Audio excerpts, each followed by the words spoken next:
Session है वो अब हम हमारे थर्ड ईयर के क्लिनिकल सब्जेक्ट्स के साथ शुरू कर रहे हैं, यानी कि ऑप्थेल्मोलॉजी का जो टॉपिक है एकोमोडेशन पे हम लोग स्टार्ट करेंगे। एकोमोडेशन एंड इट्स एनोमलीज, जिसमें कि मेन हम लोग प्रेसबायोपिया के बारे में बात करेंगे। एकोमोडेशन और प्रेसबायोपिया दोनों पर ही एक अलग अलग शॉर्ट नोट आते हैं, तो वो हम लोग आज देखेंगे। और ये दोनों एक यूनिवर्सिटी शॉर्ट नोट है और इसके अंदर काफी एमसीक्यूज भी छुपे हुए जिनको भी आज हम लोग देखेंगे। बट स्टार्ट करने के पहले अगर आप मेरे चैनल पे नए हो या फिर आपने अभी तक सब्सक्राइब ना किया हो तो please make sure you subscribe to my channel because वो फ्री है। और मेरे काफी और फर्स्ट सेकंड थर्ड एमबीबीएस के वीडियोस के प्लेलिस्ट है जो कि आप चेकआउट कर सकते हो। And now let's begin. तो सबसे पहले हम लोग देखते हैं कि एग्जैक्टली एकोमोडेशन क्या होता है, फिर उसके बाद हम लोग उसके एनोमलीज देखेंगे।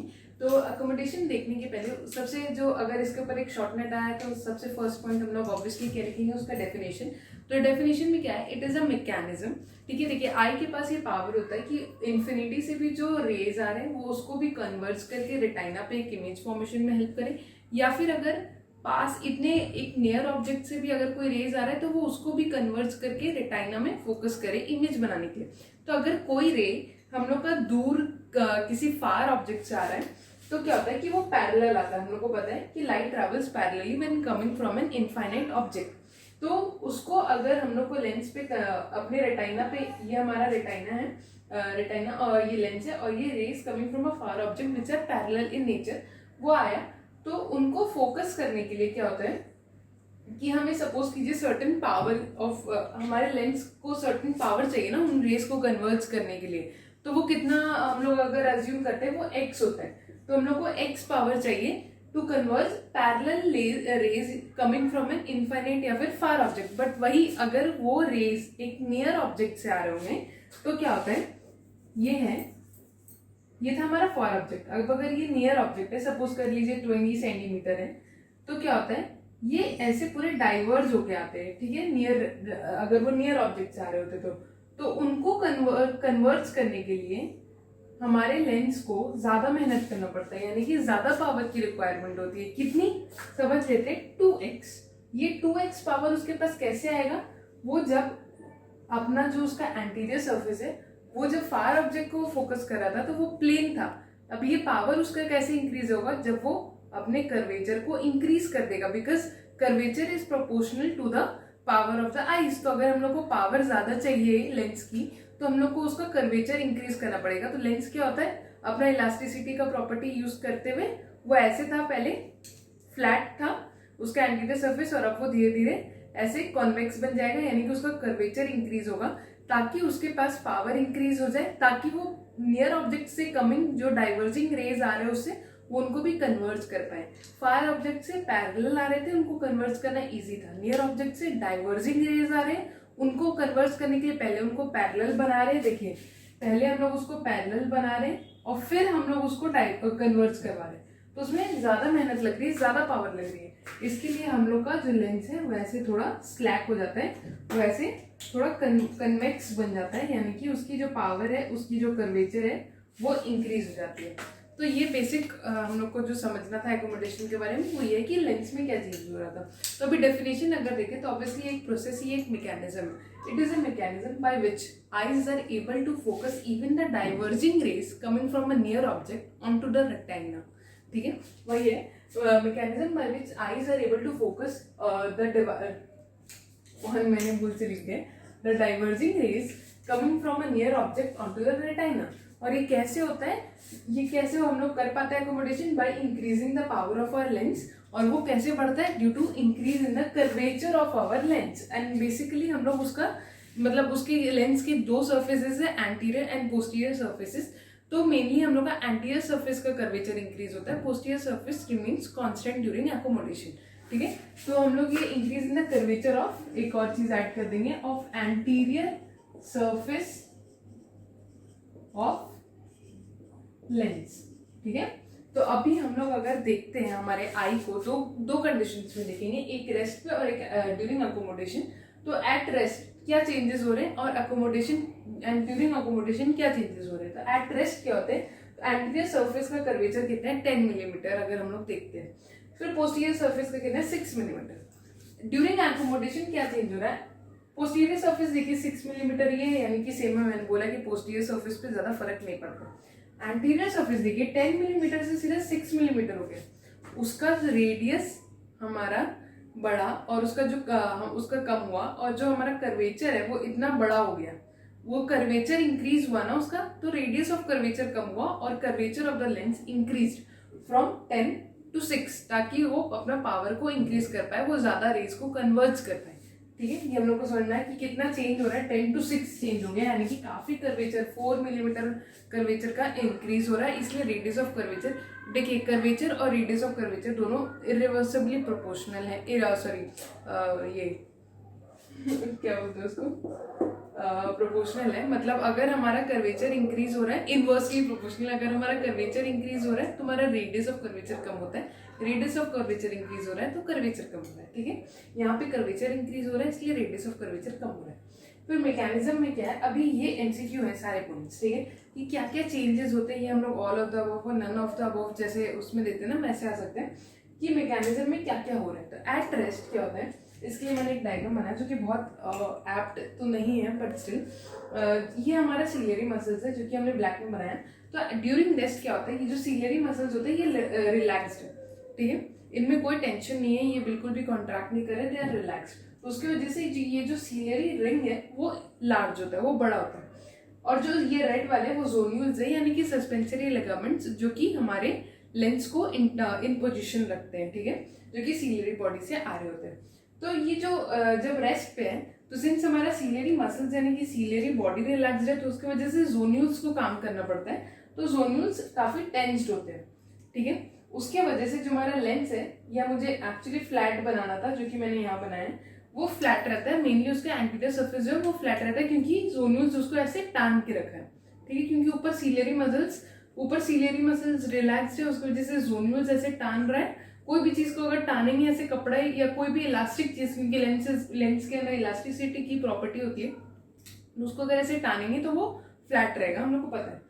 वहीं अगर हम लोग ड्यूरिंग अकोमोडेशन देखते हैं तो क्या होता है कि हमारा सीलियरी मसल्स कॉन्ट्रैक्ट होंगे, ये जो हमारा बाहर आउटर रिंग जो मसल्स था अब वो कॉन्ट्रैक्ट हो रहा है, ठीक है, वो कॉन्ट्रैक्ट हो रहा है ऐसे करके, उसकी वजह से जो हमारा रिंग है वो छोटा हो जा रहा है। अब ये जो रिंग छोटा हो रहा है तो इसकी वजह से हमारे जोन्यूल्स जो है वो रिलैक्स हो गए, क्योंकि मसल्स एकदम ऐसे कॉन्ट्रैक्ट करके रखा है, तो जोन्यूल्स अब कहाँ स्ट्रेच करे, उसके पास जगह ही नहीं बची है ना, रिंग तो छोटा हो गया, तो इसको स्ट्रेच ये कहाँ करके जाएगा बेचारा, तो ये रिलैक्स हो जाते हैं जोन्यूल्स, यानी कि सस्पेंसरी लिगामेंट्स रिलैक्स हो जाएंगे, तो लेंस क्या है वो ढीला पड़ जाता है, वो फिर ऐसे स्ट्रेट होने के बदले अब वो धीरे धीरे ऐसे हमारा उसका कर्वेचर इंक्रीज हो जाता है, वो ज्यादा कॉन्वेक्स और कोनोइडल इन शेप, उस शेप को हम लोग क्या बोलते हैं, कोनोइडल इन शेप हो जाता है। तो चेंजेस के सीलियरी मसल्स कॉन्ट्रैक्ट हो रहे हैं, पहले सीलियरी मसल्स जैसे रिलैक्स्ड है, अब वो ऐसे करके कॉन्ट्रैक्ट हो गए, फिर उसकी वजह से जो रिंग है वो शॉर्टन हो गया, यहाँ पे मैंने बनाया जो रिंग हमारा शॉर्टन हो गया, देखिए जो मसल्स कॉन्ट्रैक्ट होने के बाद उनका विड्थ ऐसे बढ़ जाता है, तो वो ऐसे कंप्रेस कर रहे हैं हमारे जोन्यूल्स को, तो जोन्यूल्स अब कहाँ स्ट्रेच कर, उसके पास जगह नहीं है स्ट्रेच करने को, तो उसका जो टेंशन है वो रिड्यूस हो जाता है और लेंस जो है वो कॉन्वेक्स और कोनोइडल बन जाते हैं। यहाँ देखिए, यहाँ मैंने दिखाया है कि वो कॉन्वेक्स बन गए, ठीक है, उनका कर्वेचर इंक्रीज हो गया। तो ये है चेंजेस और मैकेनिज्म अकोमोडेशन में, at rest and during accommodation क्या क्या हो रहा है हमारे लेंस के साथ। कुछ डेफिनेशंस है जो कि हमें हम अगर जानेंगे तो अभी हमारे एनोमलीज को पढ़ने में ईजी होगा, जैसे कि फार पॉइंट है, नियर पॉइंट। तो फार पॉइंट क्या होता है, कोई भी द फारदेस्ट पॉइंट जहां तक कि आप देख सकते हैं, यानी कि फारदेस्ट यानी कि most distinct point of your vision, सबसे दूर तक आप कहाँ देख सकते हैं उसको हम लोग फार पॉइंट बोलते हैं। तो अगर ई मेट्रोपिक आइज है, यानी कि उसमें कोई भी एनोमली नहीं है, उसको ना मायोपिक है ना वो हाइपरमेट्रोपिक है, उसको कोई पावर नहीं है, उसका जो नॉर्मल पावर था वो है, तो वो उन आइज के लिए क्या होता है, जो हमारा फार पॉइंट होता है वो इन्फिनिटी होता है, यानी कि वो बहुत दूर तक देख सकते हैं, वो बोलते हैं हमें सब दिख रहा है, ऐसा करके होता है, ठीक है। बट और नियर पॉइंट क्या होता है, मिनिमम डिस्टेंस जहां तक कि हम लोग देख सकते हैं, यानी कि जहां तक हमारा एकोमोडेशन प्रॉपर्ली काम कर रहा है और हम लोग को वो ऑब्जेक्ट को देखने में हेल्प कर रहा है, तो नियर विजन जो है। तो जो हमारा फार पॉइंट है वो इन्फिनिटी होता है फॉर इमेट्रोपिक आइज, एंड जो नियर पॉइंट होता है दैट चेंजेस विद एज। जब हम लोग छोटे होते हैं तो हम लोग बहुत पास की चीजें देख सकते हैं, अभी हम लोग इसके बाद देखेंगे कि हम लोग जब छोटे हैं 10 साल के तो हम लोग 7 मीटर तक भी देख सकते हैं, फिर धीरे धीरे अभी जो हमारा एज चल रहा है हम लोग 25 मीटर तक देख पाते हैं। फिर जब और हमारा एज बढ़ता है, जो कि हम लोग हमारे मम्मी पापा को देखते हैं कि उन्हें कोई भी चीजें थोड़ी दूर करके देखनी पड़ती है, क्योंकि उनकी नियर पॉइंट बढ़ गई है, डिस्टेंस ऑफ नियर पॉइंट बढ़ गया, उन्हें अब इसके आगे लाने से दिखता नहीं है, तो इसलिए that is the minimum distance from where they can see the nearest object, तो वो है उनका। जो फार पॉइंट है वो तो हमारे इमेट्रोपिक आइज के लिए इन्फिनिटी है। हमारा आइज जो कि जनरली आजकल लोगों का है मायोपिक आइज, उनके लिए फार पॉइंट अब आगे आ जाता है। हमें लगता है कि हाँ बस हम लोग यहीं तक देख सकते हैं, उसके आगे हमारे लिए सब कुछ धुंधला हो जाता है। तो हमारा जो फार पॉइंट है that is real and that is in front of the lens, ठीक है, क्योंकि हमें सामने हमारा फार पॉइंट इज लिमिटेड, हम लोग काफी दूर तक नहीं देख पाते। वहीं जो हाइपरमेट्रोपिक आइज है उनका जो फार पॉइंट होता है वो वर्चुअल होता है, उन्हें नहीं पता कि वो कहाँ तक देख सकते हैं, उन्हें पास की चीजों में तकलीफ होता है ज्यादा, और that is the image is form behind the retina. ये है उनका far point and near point का कॉन्सेप्ट। अभी range of accommodation and amplitude of accommodation. Range of accommodation क्या होता है? Distance between the far point and the near point, ठीक है, आप कितने दूर तक देख सकते हो। It is variable for every individual. मेरा फार पॉइंट क्या है, मेरा नियर पॉइंट क्या है, ठीक है। फिर उसके बाद amplitude of accommodation. Amplitude of accommodation मतलब क्या है कि जितना पावर मेरे को लगा एक दूर के ऑब्जेक्ट को देखने में, मेरे फार पॉइंट के ऑब्जेक्ट को देखने में, और जितना पावर मेरे को लगा मेरे नियर पॉइंट के ऑब्जेक्ट को देखने में, उन दोनों पावर का जो डिफरेंस होगा उसको हम लोग एम्पलीट्यूड ऑफ अकोमोडेशन बोलेंगे। यानी कि अगर हम लोग एम्पलीट्यूड ऑफ अकोमोडेशन को ए से रिप्रेजेंट करें, और अगर फादर जो सबसे दूर के पॉइंट को हम लोग को देखने में कितना पावर लगा अगर पी समझे, और सबसे पास के ऑब्जेक्ट को देखने में अगर हम लोग को आर लगा, तो A is equal to P minus R, ठीक है। तो अभी हम लोग देखते हैं हमारा एनोमलीज ऑफ अकोमोडेशन क्या है। तो उसके 4 एनोमलीज हैं। जो पहला है वो सबसे इंपॉर्टेंट है हमारा प्रेसबायोपिया, फिर है हमारा इनसफिशिएंसी ऑफ अकोमोडेशन, फिर है पैरालिसिस ऑफ अकोमोडेशन एंड फिर है स्पैज्म ऑफ अकोमोडेशन। तो प्रेसबायोपिया तो अभी हम लोग डिटेल में देखेंगे, बाकी सब पे वाइवा पे आपसे शायद वन लाइनर पूछा जा सकता है। तो insufficiency of accommodation that is a pathological condition, और ये प्रेसबायोपिया जो था वो एक फिजियोलॉजिकल कंडीशन है। तो ये इन दोनों के बीच का डिफरेंस है। इनसफिशिएंसी ऑफ अकोमोडेशन में क्या होता है कि हमारा जो अकोमोडेशन है वो एडिक्वेट नहीं है, but that is due to pathological reasons, that is a pathological condition, ठीक है। फिर हमारा जो पैरालिसिस ऑफ अकोमोडेशन है, यानी कि उसमें बिल्कुल ही अकोमोडेशन नहीं हो रहा। इनसफिशिएंसी में अकोमोडेशन हो रही थी but that was not enough, that was not adequate. But paralysis of accommodation में हमारा अकोमोडेशन हो ही नहीं रहा है, और स्पैज्म ऑफ अकोमोडेशन में हमारा काफी ज्यादा अकोमोडेशन हो रहा है, तो उसका which is also not good. तो अभी हम लोग जो पहला हमारा कंडीशन है जिसके ऊपर कि अलग से शॉर्ट नोट आता है उसके बारे में बात करेंगे, यानी कि presbyopia. Presbyopia is a physiological condition, जो कि मैंने आप लोगों को बोला। तो अगर उसका इंट्रोडक्शन देखते हैं तो that is a condition of physiological insufficiency of accommodation, ठीक है। और जो हमारा दूसरा वाला था that was pathological insufficiency of accommodation. तो ये है condition of physiological insufficiency of accommodation. उसके वजह से क्या होता है? Progressive fall in near vision. हम लोग को पास की चीजें देखने में धीरे धीरे दिक्कत होने लगती है, मुश्किल होने लगता है। तो अगर इसका प्रॉपर जो हम लोग को डेफिनेशन देखना है तो उसके लिए हम लोग को सर्टेन एक कॉन्सेप्ट समझना पड़ेगा, जो कि बताती हूँ कि जो हमारा नियर, हाँ दो चीज मैं पहले बताना भूल गई कि जो हमारा फार पॉइंट है उसको हम लोग पंक्टम रिमोटम भी बोलते हैं, और जो हमारा नियर पॉइंट है उसको हम लोग पंक्टम प्रॉक्सिमम, प्रॉक्सिमम यानी कि पास का चीज हम लोग को पता है प्रॉक्सिम हमारे, तो उसको हम लोग नियर पॉइंट को पंक्टम प्रॉक्सिमम और फार पॉइंट को पंक्टम रिमोटम भी बोलते हैं, ठीक है। तो इससे कंफ्यूज मत होइएगा अगर एमसीक्यू में है। तो जो हमारा नियर पॉइंट है वो मैंने बोला था कि वो एज के साथ वेरी करता है। तो वो हमारा 10 years ऑफ एज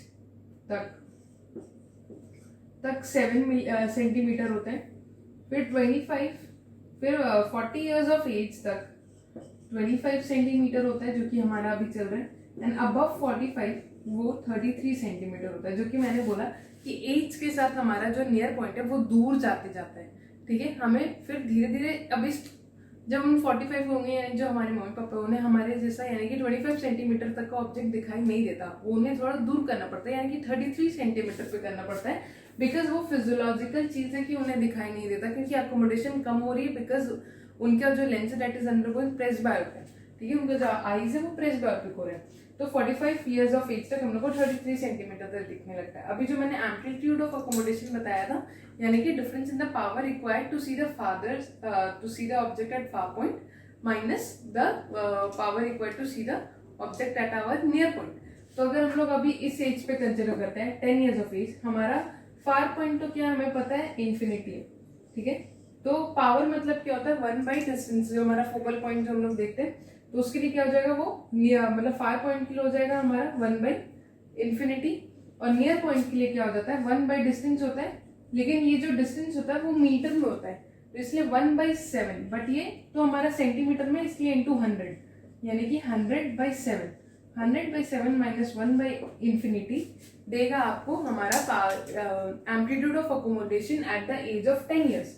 तो क्या हो जाएगा 100/7, which is almost equal to 14 point something, ठीक है, 14.2 समथिंग, ठीक है। ये हमारा एट 10 ईयर्स ऑफ एज, ठीक है। फिर अगर हम लोग देखते हैं एट 40 ईयर्स ऑफ एज, हमारा क्या हो जाएगा, नियर पॉइंट के लिए हो जाएगा हमारा 1/25, बट ये सेंटीमीटर में, इसलिए यहाँ पे 100 बैठा दे, यानी कि 4 minus 1 minus 1/∞। Power of point तो आपका वही है, वो हमेशा इमेट्रोपिक, अभी हम लोग इमेट्रोपिक कंडीशन कंसिडर करके देख रहे हैं, वो हमेशा इन्फिनिटी होता है। 4 minus 1/∞ which is equal to 4। तो देखेंगे हम लोग कि हमारा सर्टेन डिक्रीज हुआ है, 14.2 से 4 हो गया। अब अगर हम लोग और जाते हैं आगे, 45 ईयर्स तक जाते हैं, तो हम लोग देखते हैं कि वो क्या हो जाता है, 1/33, यानी कि 100/33, क्योंकि सेंटीमीटर में है, तो वो हमारा अब और कम हो जाता है, 2 पॉइंट समथिंग आ जाता है, 2 और 3 पॉइंट समथिंग कुछ आता है। क्यों आता है, अब हम लोग देखते हैं कि ये और भी कम हो गया, यानी कि 4 से भी कम हो गया, यानी कि ग्रेजुअल डिक्रीज हो रहा है। 14.2 हुआ, फिर 4 हुआ, फिर 3 हुआ, ऐसे हमारा धीरे धीरे हमारा जो ये क्या है, हमारा एम्पलीट्यूड ऑफ अकोमोडेशन है, ठीक है।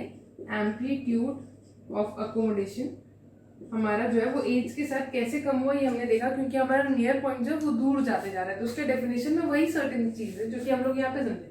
It is condition of Fehling near vision, क्योंकि हम लोग को पास का चीज नहीं देख पा रहे, due to age related decrease in the amplitude of accommodation, जो कि हमने देखा कि हमारा amplitude of accommodation with age कम होता जा रहा है। तो उसी वजह से एज रिलेटेड ही है, ये फिजियोलॉजिकल है, इसलिए due to age related decrease in the amplitude of accommodation, ठीक है। तो ये उसका डेफिनेशन है। अभी हम लोग अब इसके कॉजेज अगर देखते हैं, तो हमारा 3 चीजें हो सकती है। लेंस, जो हम अगर फिजियोलॉजिकल यानी कि एट द परफेक्ट एज अगर हम लोग बोले, तो लेंस का क्या होता है, डिक्रीज इलास्टिसिटी। मैंने जो बोला कि अकोमोडेशन के लिए लेंस फ्लैट से और कॉन्वेक्स बनता है, उसका कर्वेचर इंक्रीज होता है। बट अगर लेंस का इलास्टिसिटी कम हो जाए, तो वो ऐसे कॉन्वेक्स हो नहीं पाएगा, उसका कर्वेचर इंक्रीज नहीं हो पाएगा, तो वो अपना पावर नहीं बढ़ा पाएगा, उसकी वजह से वो रेज को कन्वर्ज नहीं कर पाएगा from the nearest point, from the near object, इसलिए हमारा उसको कन्वेक्स होने में दिक्कत हो रही है। क्यों, क्योंकि उसकी इलास्टिसिटी कम है। या फिर increase hardness which is due to sclerosis. Hardness मतलब भी वही कि वो फिर और कन्वेक्स नहीं हो पाएगा। फिर सीलियरी मसल का पावर जो है वो कम हो जाए। सीलियरी मसल्स क्या करते हैं अकोमोडेशन में, याद कीजिए, मैंने बोला वैसे करके कॉन्ट्रैक्ट करेंगे, तो अगर उनका पावर कम हो गया तो वो इनफ कॉन्ट्रैक्शन नहीं कर पाएंगे, तो जोन्यूल्स रिलैक्स नहीं हो पाएंगे, तो जो हमारा लेंस है वो अपना कर्वेचर इंक्रीज यानी कि कन्वेक्स यानी कि कोनोइडल नहीं हो पाएगा, ठीक है। और प्री मैच्योर कब हो सकता है, ये सब जो चीजें वो अगर प्री सेनाइल यानी कि एज वाइज को हम लोग सेनाइल बोलते हैं विद एज को, लेकिन अगर उससे पहले हो जाए तो प्री सेनाइल। तो प्री सेनाइल हार्डनेस यानी कि स्क्लेरोसिस ऑफ लेंस, या फिर हमारा ड्यू टू कोई जनरल हमारा जो डिसेबिलिटी, उन सब के कारण अगर सीलियरी मसल्स का पावर प्री मैच्योरली अगर कम हो तो वो सबको, या फिर हमारा क्रोनिक एंगल ग्लोकोमा, ये सबको क्रोनिक ओपन एंगल ग्लोकोमा, वो सब कॉजेज हो जाते हैं हमारा प्री मैच्योर के। तो ये 3 कॉजेज हैं। फिर सिम्टम्स क्या होता है, पहले ही बोला कि डिफिकल्टी इन नियर विजन, क्योंकि नियर पॉइंट जो वो दूर जा रहा है, हमारा जो एम्पलीट्यूड ऑफ अकोमोडेशन है वो कम होता जा रहा है। तो सिम्टम्स में डिफिकल्टी इन नियर विजन। दूसरा अस्टेनोपिक सिम्टम्स। अस्टेनोपिक सिम्टम्स यानी कि पेन हो रहा है हमारे आई में। क्यों, क्योंकि हमारे जो सीलियरी मसल्स है they are trying very hard कि वो लोग अकोमोडेट कर पाए, हमारा नियर ऑब्जेक्ट को देख पाए, तो वो इतना बार वो कोशिश करते हैं कॉन्ट्रैक्ट होने की, जबकि एक्चुअली उनका पावर जो है वो कम हो चुका है, they are actually very weak. तो उसकी वजह से जो हमारा आई मसल्स है वो थक जाते हैं, ठीक है। उसको हम लोग बोलते हैं अस्टेनोपिक सिम्टम्स। डिप्लोपिया क्यों होता है, क्योंकि सर्टेन आई में कैसे होता है, एक वो कन्वर्ज करे, एक अकोमोडेट करने का कोशिश करे, उसकी वजह से दोनों के बीच में कुछ तो भी डिफरेंस होता है, उसकी वजह से हम लोग को डिप्लोपिया होता है। बट मेनली जो कॉमन सिम्टम्स है जो कि हम लोग याद रख सकते हैं वो तो है difficulty in near vision and asthenopic symptoms, क्योंकि the eye is trying very hard to accommodate physiologically, ठीक है। अभी ट्रीटमेंट में 2 चीजें होंगी, ऑप्टिकल एंड सर्जिकल।